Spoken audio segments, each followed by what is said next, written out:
Assalamualaikum warahmatullahi wabarakatuh. Halo teman-temanku semua. Kali ini kita akan bahas ayam kampung lagi, yaitu salah satu tips memelihara ayam kampung di lahan yang sempit. Oke, semua teman-temanku sudah pasti paham, sudah pasti tahu bahwa memelihara ayam kampung itu adalah peliharaan yang sangat gampang dan pemasarannya pun sangat nyaman dan sangat gampang teman-teman, karena ayam kampung itu teman-teman merupakan salah satu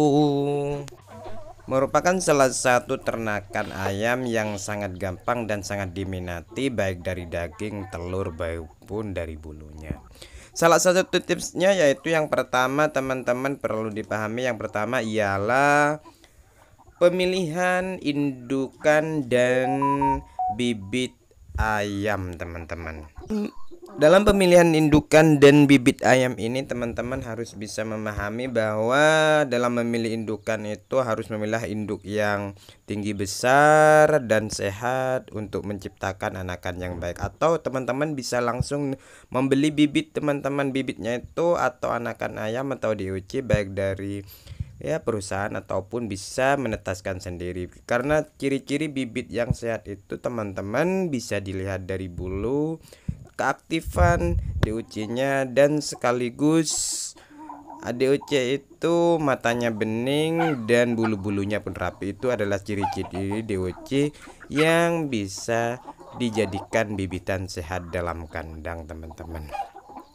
Dalam indukan dan DOC ini adalah salah satu hal untuk menentukan masa depan dalam kegiatan untuk beternak ayam kampung jenis umbaran atau ayam kampung di ternak secara tradisional ataupun semi permanen.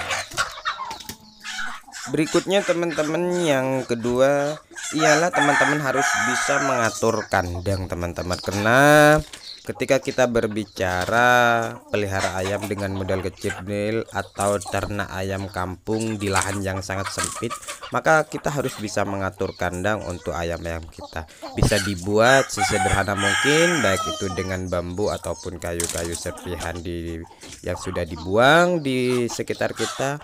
Dan kalau di lahan yang sempit yang akan kita bahas seperti sekarang ini, teman-teman bisa membuat kandang dibuat bertingkat teman-teman. Tapi di samping itu, kalau kandang dibuat bertingkat, yang perlu diperhatikan oleh teman-teman, jika kandang bertingkat, tempat kotoran harus dibuat seperti laci atau laci meja, karena manfaatnya ketika untuk membuang kotoran itu lebih gampang teman-teman.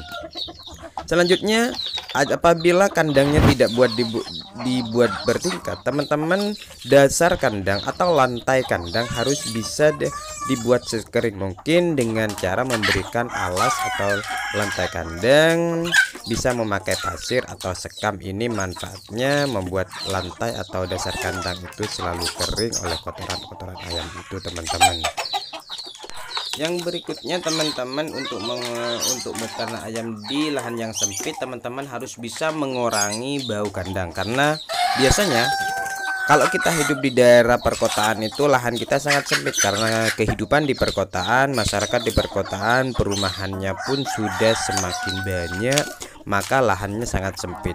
Nah, kalau kita beternak di lahan sempit seperti ini, teman-teman, usahakan mengurangi bau kandang. Itu adalah jadi salah satu hal yang utama dalam setiap peternakan, apalagi di lahan yang sempit dan di dekat perkampungan atau di dekat perumahan teman-teman atau masyarakat sekitar. Dengan cara bisa memakai cara kalau kandangnya itu dibuatnya bertingkat teman-teman, maka di alas pembuangan kotorannya bisa ditaruh ulat maggot yang berasal dari telur lalat teman-teman, karena maggot ini teman-teman selain bisa menghancurkan atau memakan kotoran ayam agar tidak bau, ternyata maggot ini juga bisa menjadi protein bagi ayam, atau bisa jadi makanan ayam sekaligus bisa mengurangi pakan buat ayam-ayam kita teman-teman. Atau bisa juga teman-teman memakai pasir sungai teman-teman, apabila kandangnya itu tidak sistemnya bertingkat. Nah, teman-teman alasnya bisa memakai pasir sungai Manfaatnya teman-teman, ternyata pasir sungai ini bisa membuat kandang itu selalu kering di bawahnya teman-teman, atau lantainya selalu kering, karena bau itu biasanya disebabkan kalau apabila kandang itu lembab atau basah teman-teman. Berikutnya teman-teman, selanjutnya ialah teman-teman bisa memberikan pakan alternatif.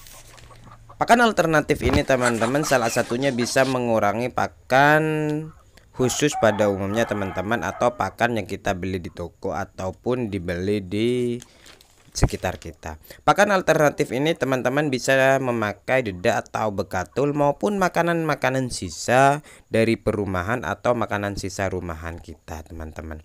Dan ada alternatif lain teman-teman, ketika kita berbicara ayam umbaran itu kan selalu dilepas setiap hari.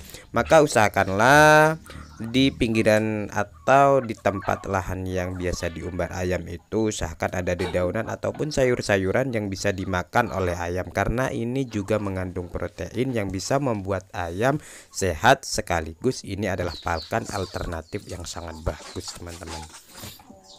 Berikutnya atau yang terakhir teman-teman, ini yang harus sangat diperhatikan, yaitu adalah kebersihan kandang. Nah, apabila kita hidup di perkotaan ataupun lahan kita sempit karena dihimpit oleh perumahan-perumahan penduduk teman-teman, maka kebersihan ini menjadi hal yang sangat mutlak diperhatikan oleh teman-teman.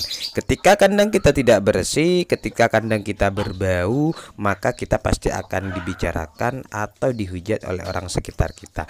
Maka teman-teman harus memperhatikan kebersihan kandang kita, bisa mensemprotkan desinfektan atau 1 minggu sekali, bisa 2 minggu sekali, paling lama 1 bulan sekali, dan bisa memberikan ventilasi bagi kandang-kandang kita agar ada udara yang bisa masuk ke dalam kandang-kandang kita teman-teman.